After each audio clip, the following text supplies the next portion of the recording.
ce soir, on vous recommande de cliquer sur la série Madoff, le monstre de la finance, et on en parle juste après avec un journaliste économique. À tout de suite. J'ai serré la main de Monsieur Madoff. J'étais en admiration devant lui. C'était le dieu de Palm Beach. C'était le dieu de la finance. Un dieu vénéré par ses pairs qui s'est avéré être le plus gros arnaqueur de l'histoire de la finance américaine. C'était un sociopathe financier, un tueur en série financier. Madoff, le monstre de la finance, décortique le mécanisme d'un crime financier à l'échelle planétaire et comment son système a pu passer inaperçu pendant près de 30 ans. Nothing in this industry is what it looks like. That's the way the industry runs. Because you also have to understand one thing.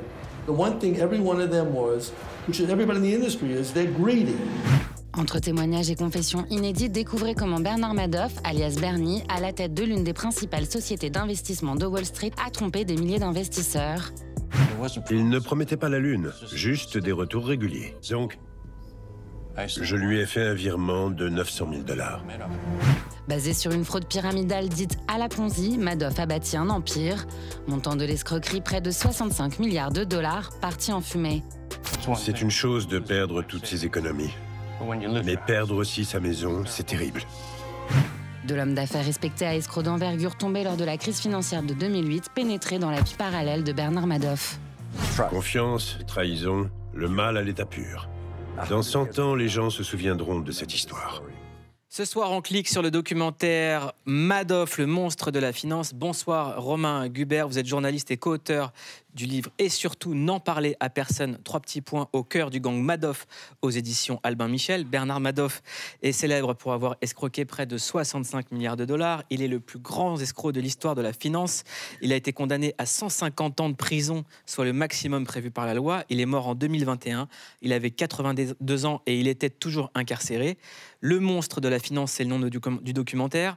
Est-ce que Bernard Madoff était un monstre ? C'est un monstre parce que déjà, toutes les victimes ont pu le ressentir. Il n'y avait pas que des milliardaires qui lui prêtaient de l'argent, il y avait aussi des gens, puisqu'on parle beaucoup des retraites en France en ce moment, aux États-Unis c'est complètement différent. Vous épargnez toute votre vie parce qu'il n'y a pas de système de retraite, c'est un système par capitalisation. C'est-à-dire que vos vieux jours, vous allez les utiliser en utilisant le capital que vous aurez épargné. Et en fait, Madoff a réussi ce coup de génie, pour nous qui n'avons pas été victimes, on va dire ça. C'est-à-dire que les escrocs, on peut dire « Ah, quel génie, comment il a réussi à entourlouper tout ce monde-là ».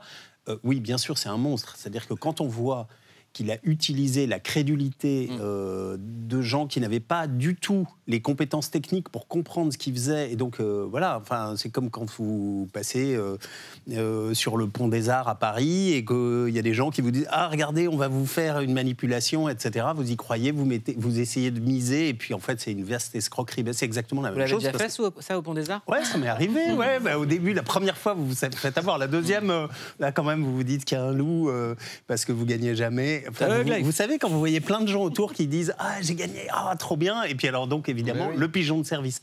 Madoff, moi, j'ai déjà escroqué, là. Ouais, et Madoff, et tout le monde est un peu joueur quand on vous prend de l'argent. Non, c'est moi qui ai escroqué. Ah ouais. Mais oui, je vous reconnais, c'était vous. Très simplement, vous êtes le spécialiste de Bernard Madoff en France. En ce moment, ce documentaire cartonne. Vous avez 2 minutes pour nous expliquer l'escroquerie de Bernard Madoff. C'est tout simple. Vous avez un peu d'argent à placer et vous voulez un rendement de 10 à 15%. C'est des rendements que le livret A ne vous garantit pas. On marche comme ça ? Allez. Très bien. Vous aussi ?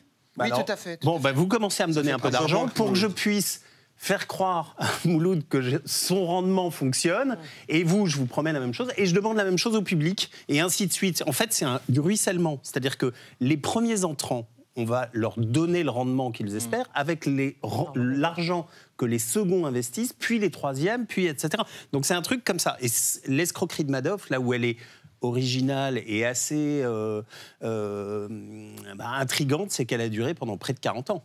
Comment est-ce que ça a pu durer sans qu'on la justement, alors ça, c'est l'explosion du système financier américain par rapport à l'économie réelle. Vous savez, l'économie réelle, bon, les voitures, les trucs comme ça, très bien. Il y avait une croissance aux États-Unis et dans le reste de l'Europe qui fonctionnait, mais qui était modeste. En revanche, la finance, entre 1960 et jusqu'à aujourd'hui, a explosé. C'est devenu, par rapport à l'économie réelle, quelque chose de beaucoup plus important, avec des bulles et des choses comme ça.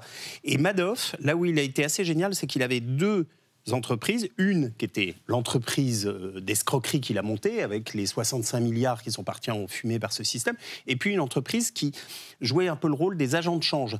Vous voulez me vendre des actions, vous voulez en acheter, et je suis votre intermédiaire. C'est moi. Et ça, cette partie-là, elle était très noble, très respectable. Il avait des papiers dans la presse, et donc tout le monde disait... Je passe par Madoff, il avait une très bonne réputation, ça a été le premier à informatiser ce système, et il a créé le Nasdaq avec d'autres financiers, et donc le type était propre sur lui, respectable. Et donc, par ailleurs, les gens, il allait voir les gens, et d'ailleurs beaucoup de gens au début, il est allé voir quelques personnes pour commencer son escroquerie, mais après les gens, et c'est le titre du bouquin, et surtout n'en parler à personne, c'est-à-dire qu'il disait... Les gens venaient en disant « on m'a dit que vous aviez des bons rendements, etc. » Oui, mais vous n'en parlez à personne. Et ils faisaient ça avec tout le monde, et ça marchait. Ce qui est dingue, c'est que cette histoire de Madoff, ça rappelle ce que font certains influenceurs aujourd'hui à Dubaï, en disant « donne-moi de l'argent, je te ferai gagner de l'argent ». On fait un compte pour les gens qui prient, je sais pas quoi.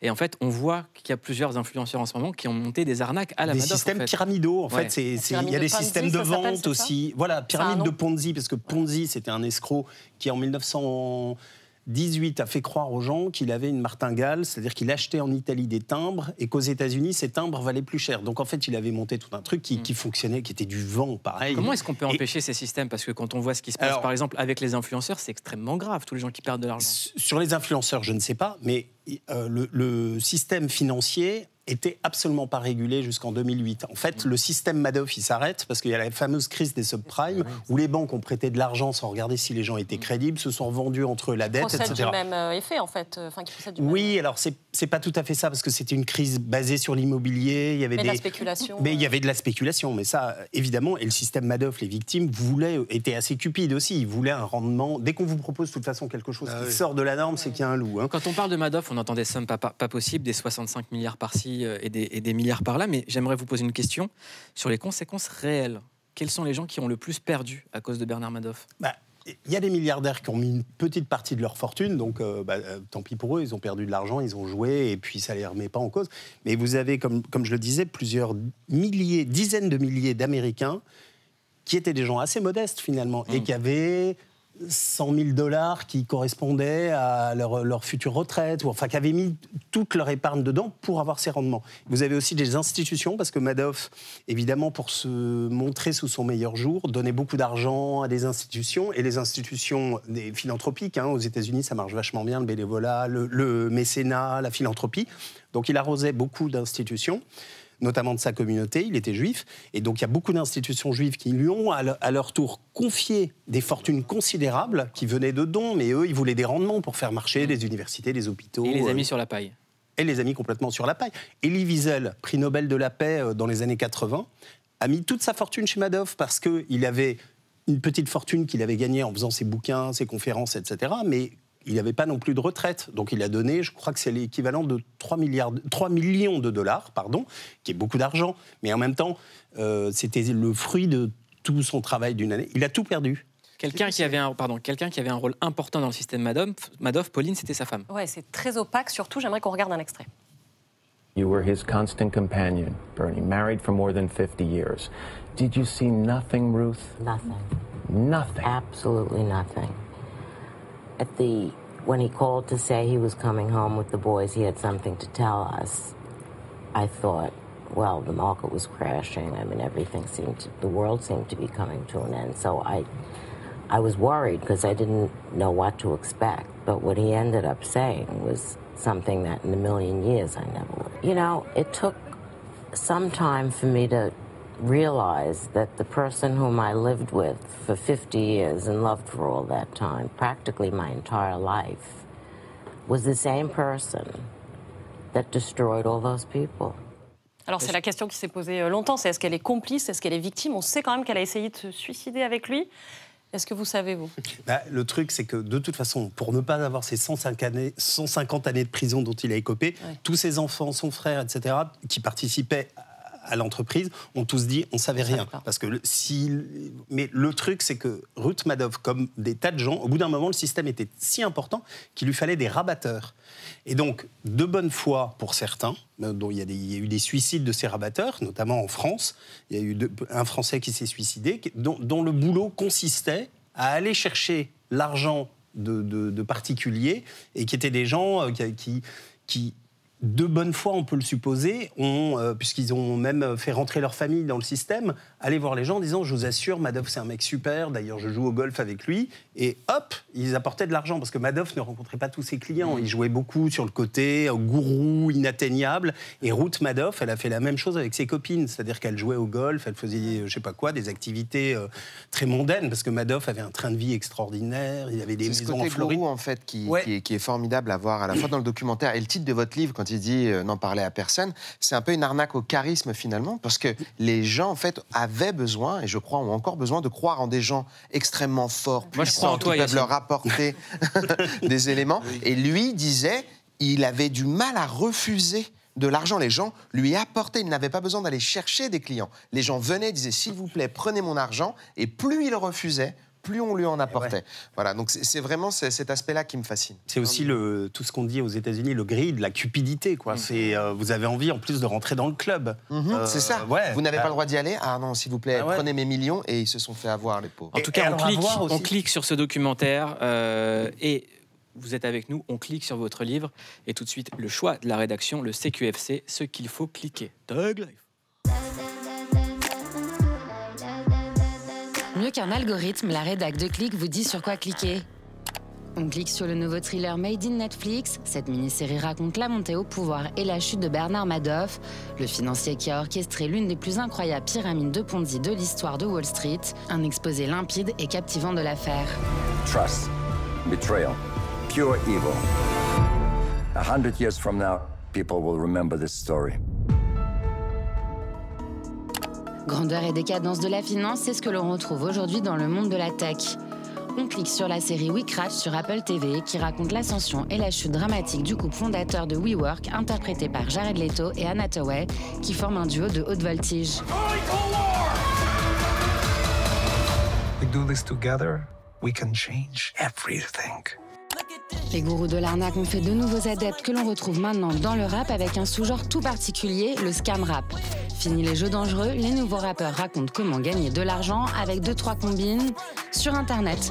On clique sur Swipe Story, une technique infaillible pour remplir son caddie de console à Walmart sans jamais payer. Let me tell you about this one time at Walmart. Walked in and played it so smooth, I grabbed the shopping cart. Break my cousin off a couple hundred cause she play her part. I scammed the same Walmart 50 times, I gotta play it smart. Et voilà, c'est tout pour le CQFC. Faites attention sur quoi vous cliquez et on se dit à demain.